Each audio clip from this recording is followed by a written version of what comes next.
నమస్తే. ప్రస్తుతం మన స్టూడియోలో ప్రముఖ ఆధ్యాత్మికవేత్త, ఆస్ట్రాలజర్ రవిశంకర్ శర్మ గారు ఉన్నారు. గురువుగారితో మాట్లాడేద్దాం. నమస్కారం గురు. నమస్తే అండి. మే 14 నుంచి జూన్ 1, 2020 వరకు కూడా గురుగ్రహ సంచారం జరగబోతోంది. మరి ఈ కారణంగా కుంభరాశి వారికి ఎలా ఉండబోతుంది? ఎలాంటి ఫలితాలు ఉండబోతున్నాయి గురువుగారు?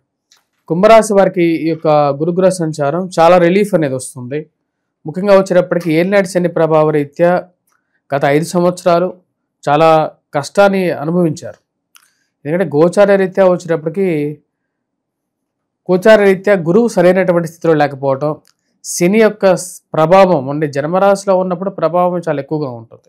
కానీ 29వ తారీఖున మార్చి 29వ తారీఖున శనిగ్రహ సంచారం ఎప్పుడైతే ధనస్థానంలోకి జరిగిందో, మరి అదేవిధంగా గురువు యొక్క సంచారం రేపు రాబోతున్నటువంటి 14వ తారీఖున పంచమంలోకి అంటే రజతమూర్తిగా మారబోతున్నాడు.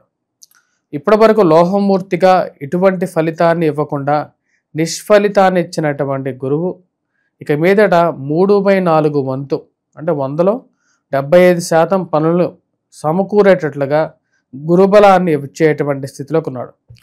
ఏవైతే కొన్ని గృహాలు కానీ కట్టాలని చెప్పి కట్టలేకుండా మధ్యలో ఆగిపోవటానికి కారకంగా గతంలో జరిగినటువంటి కొన్ని పనులు, సరైనటువంటి సమయానికి ముందుకు జరగకుండా ఆగిపోయినటువంటి కొన్ని పనులు, వివాహాది శుభకార్యాలు చేయాలి అని చెప్పి చేయలేకుండా ఆగిపోయినటువంటి పనులు, సంతానం గురించి ఎక్కువగా ఆలోచించేటువంటి ఆలుమగలు ఉన్నటువంటి కొన్ని పరిణామాలు ఏవైతే గతంలో జరిగాయో వాటి నుంచి కొంచెం రిలీఫ్ అనేది పొందగలుగుతారు. జన్మరాశిలోంచి శని సంచారం తర్వాత వైవాహిక జీవితంలోనే కొంచెం ప్రశాంతత అనేది ఏర్పడుతుంది. వాటితో పాటు ఇప్పుడు కొత్తగా వచ్చేటప్పటికి సంతాన యోగ్యత అనేది పొందగలుగుతారు. వివాహ ప్రయత్నాల్లో అనుకూలత, ముఖ్యంగా స్త్రీలకి సుమంగళి యోగ్యత అనేది పొందుతారు. ఈ రాశిలో ఉండేటువంటి వారికి వచ్చేటప్పటికి నవంబర్ రాబోతున్నటువంటి మే 14 నుండి మరియు అదేవిధంగా అక్టోబర్ 18వ తారీఖు వరకు కూడా ఈ యొక్క రాశి వారికి రజతమూర్తిగా గురువు ఉంటాడు. ఎందుకంటే ఈ సంవత్సరం గురువు 2 రాశుల్లో ఉండబోతున్నాడు.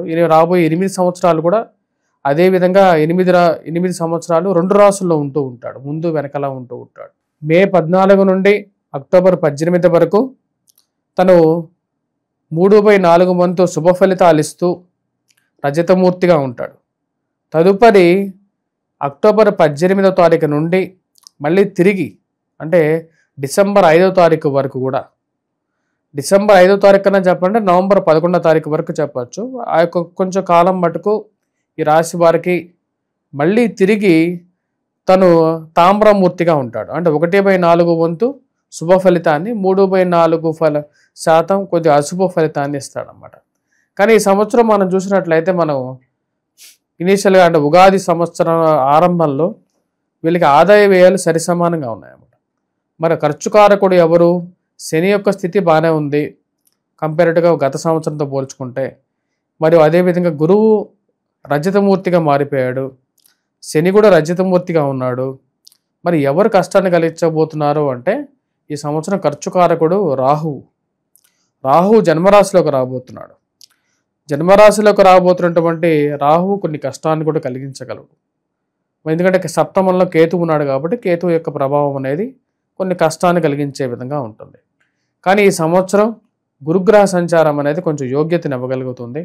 ఎక్సెప్ట్ అక్టోబర్ నుంచి డిసెంబర్ వరకు కొంచెం కష్టాన్ని, కరెక్ట్గా చెప్పాలంటే అక్టోబర్ 18 నుండి నవంబర్ 11వ తారీఖు వరకు ఈ రాశి వారికి కొంచెం ఫైనాన్షియల్గాను మరియు అదేవిధంగా కొన్ని ఆరోగ్యపరంగాను కొన్ని సమస్యల విషయంలో కొన్ని జాగ్రత్తలు అనేవి కావాలి. మిగతా మనం చూసుకున్నట్లయితే మొత్తం 8 నెలల కాలం అంటే సంవత్సరంలో 8 నెలల కాలం ఆరోగ్యంలో అనుకూలత, వయోవృద్ధులకి కూడా ఆరోగ్యపరంగా రికవరీ అనేది ఉంటుంది. పుస్తకరంగ ముద్రణలో ఉన్నటువంటి వారు చదువుకోవాలని చెప్పి, కొత్త కోర్సులు నేర్చుకోవాలని చెప్పి ఆలోచనలు కలగటం విద్యార్థులకు అనుకూలంగా ఉంటుంది. విద్యా సంస్థల్లో పనిచేస్తున్నటువంటి వారు విద్యార్థులు బాగా విద్యా విషయంలో బాగా రాణించగలుగుతారు. మరి విద్యా సంస్థల్లో పనిచేస్తున్నటువంటి వారు కూడా బాగా రాణించగలుగుతారు. వీరందరితో పాటు స్కూల్ మేనేజ్మెంట్స్ వారికి కూడా కొంచెం లాభదాయకంగా ఉండేటువంటి విషయం. కొత్తగా గృహం కొనుక్కోవాలనుకున్నటువంటి వారికి అనుకూలంగా ఉంటుంది. వాహనం కొనుక్కోవడం జరుగుతుంది. సెకండ్ హ్యాండ్ వాహనం మీద, ఇంటి మీద కొంచెం దృష్టి అనేది కేంద్రీకరించే విధంగా ఉంటుంది. ఏదో ఒకటి గృహం అనేది ఏర్పరచుకోగలుగుతారు. గూడు అనేది నెరవేరుతుంది. వీటితో పాటు పంటల యందు లాభాన్ని పొందగలుగుతారు. వ్యవసాయ వృద్ధి అనేది ఉంటుంది. ఈ సంవత్సరం 10 రూపాయలు సంపాదించగలుగుతారు.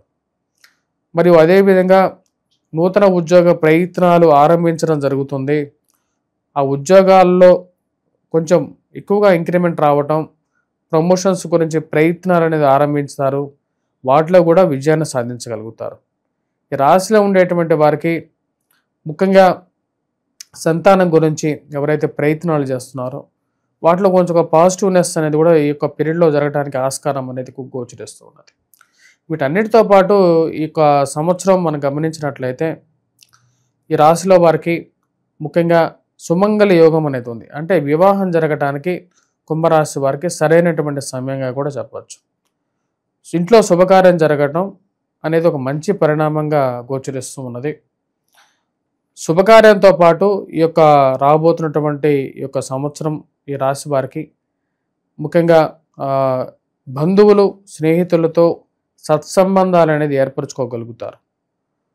కొత్త గృహం కొనుక్కోవాలని చెప్పిన విధంగానే అది వాళ్ళ మనసులో ఉన్నటువంటి కళ అనేది నెరవేరుతుంది. రాజకీయ నాయకులు ఎవరైతే రాజకీయంగా ఎదగడానికి చేస్తున్నటువంటి ప్రయత్నాల్లో లాభాలు పొందగలుగుతారు. ఈ సంవత్సరం వ్యాపార రంగంలో అడుగు పెట్టాలి అని చెప్పి కొన్ని ఆలోచనలు చేస్తున్నటువంటి వారికి వ్యాపార పరంగా కూడా కొంచెం అనుకూలంగా ఉంటుంది. కాకపోతే స్టీల్ అనేది అంతగా పనికిరాదు. స్టీల్ మెటల్ టచ్ చేయొద్దు. ఎందుకంటే ఈ సంవత్సరం కూడా రాబోతున్నటువంటి 2 సంవత్సరాలు కూడా ఇంకా ఏలినాటి శని ప్రభావం ఉంది. అది అంతగా కలిసి రాదు. మరి వాటితో పాటు ఈ రాశి వారికి ముఖ్యంగా వచ్చేటప్పటికి గోల్డ్ అనేది బాగా కలిసి వస్తుంది. గోల్డ్ బిజినెస్ కానీ లేకుండా ఆర్నమెంటల్ బిజినెస్ కానీ బాగా కలిసి వస్తుంది. పుస్తకాల షాపుల వాళ్ళకి బాగా కలిసి వస్తుంది. కాఫీ, టీ హోటల్స్ రన్ చేసేటువంటి వారికి బాగా కలిసి వచ్చే విధంగా ఉంటుంది. ఈ రాశిలో ఉండేటువంటి వారికి వైవాహిక జీవితంలో చిన్న చిన్న మనస్పర్ధలు అనేవి కూడా జరుగుతాయి ఈ సంవత్సరం. దానికి కారణం గురువు కాదు, రాహు యొక్క స్థితి, కేతువు యొక్క స్థితి. కేతువు సప్తమంలో శత్రుస్థానంలోకి రాబోతున్నాడు ఈ సంవత్సరం. దాని ప్రభావం రీత్యా వచ్చేటప్పటికి వైవాహిక జీవితంలో సమస్యల కారకంగా ఉంటుంది. కాబట్టి ఆ విషయంలో కొద్దిగా జాగ్రత్త అనేది అవసరం. మరియు విద్యార్థులు ముఖ్యంగా వచ్చేటప్పటికి పునర్విద్య చేయాలనుకుంటారు. అంటే ఆపేసి మళ్ళీ చదువుకోవాలని చెప్పి కొన్ని కారణాల వల్ల కొన్ని జరుగుతూ ఉంటాయి. ఆ విషయాల్లో విజయాన్ని కొంచెం మళ్ళీ ముందు గాడిలో పడతారు అన్నమాట. అదొక మంచి పరిణామం. గవర్నమెంట్ రిలేటెడ్ ఎగ్జామ్స్ గురించి ప్రయత్నాలు చేస్తున్నటువంటి వారు లేకపోతే ఉద్యోగం సాధించాలని చెప్పి ప్రయత్నాలు కొంతమంది చేస్తే వీళ్ళనుకుంటారు. వారికి కూడా ఈ సంవత్సరం ఒక మంచి ఫలితాన్ని రావడానికి ఆస్కారంగా ఉంది. ఈ ఫలితాలు అనేవి ఈ సంవత్సరం కుంభరాశి వారికి స్పెషల్. ఎందుకంటే గత సంవత్సరం అంతకుముందు ఉన్న సంవత్సరాలతో పోల్చుకుంటే ఈ సంవత్సరం కొంచెం బెటర్మెంట్ అనేది ఇంప్రూవ్మెంట్ దశలోకి వెళ్తూ ఉంది. గురుగారు, ప్రజెంట్ ఉన్న గ్రహస్థితి బట్టి ఈ రాశి వారు ఎలాంటి పరిహారాలు చేసుకుంటే మంచిదంటారు? ఈ రాశి వారికి ఈ సంవత్సరం గురుగ్రహ సంచారం అనుకూలంగా ఉంది మే 14వ తారీఖు నుండి. కానీ మధ్యలో నేను ఇందాక చెప్పిన విధంగా అక్టోబర్ 18 నుండి మళ్ళీ తిరిగి డిసెంబర్ 5వ తారీఖు వరకు గురుగ్రహ సంచారం సరిగా లేదు. అంటే షష్టమంలోకి జరుగుతున్నటువంటి గురువు పూర్తి యోగ్యాన్ని ఇవ్వడం. కాబట్టి ఈ రాశి వారు ముఖ్యంగా ఎటువంటి పరిహారం చేసుకోవాలంటే మేధా దక్షిణామూర్తి శ్లోకాన్ని పఠించడం, వటవృక్షం కింద దీపారాధన చేయటం, ప్రదక్షిణ చేయటం, మరి వాటితో పాటు వీరు మేధా దక్షిణామూర్తిని శ్లోకాన్ని పఠించడం, మరియు ఎవరైనా ధరించాలనుకుంటే మటుకు పుష్యరాగాన్ని ధరించండి. వాటితో పాటు ఈ రాశిలో ఉండేటువంటి వారికి రాహు స్థితి బాగలేదు ఈ సంవత్సరం. మరియు అదేవిధంగా శని స్థితి బాగలేదు, కేతు స్థితి కూడా బాగలేదు. శని ఏలినాటి శని ప్రభావం అయితే వెంకటేశ్వర స్వామి దేవాలయ దర్శనం చేసుకుంటే సరిపోతుంది. కానీ ప్రయాణం చేసేటప్పుడు కొంచెం జాగ్రత్త, ఖర్చు పెట్టేటప్పుడు జాగ్రత్తగా ఉండాలి. జన్మరాశిలో ఉన్నటువంటి రాహువు, సప్తమంలో ఉన్నటువంటి కేతువు. రాహు ఒకంతా పర్వాలేదు కానీ కేతువు స్థితి బాగాలేదు, శత్రుస్థానంలో ఉన్నాడు అన్నమాట. సో కేతువుకి వినాయకుడిని పూజించడం, రాహుకి దుర్గాదేవిని పూజించడం అనేది మంచి ఫలితాలు ఇవ్వగలుగుతుంది రాశి వారికి. ముఖ్యంగా ఖర్చు విషయంలో జాగ్రత్త అనేది అవసరం. గురుగ్రహ సంచారం కారణంగా కుంభరాశి వారికి ఏ విధంగా ఉంటుంది, ఎలాంటి జాగ్రత్తలు తీసుకోవాలి, మీ మాటలో చాలా బాగా వివరించారు గురుగారు. ధన్యవాదాలు.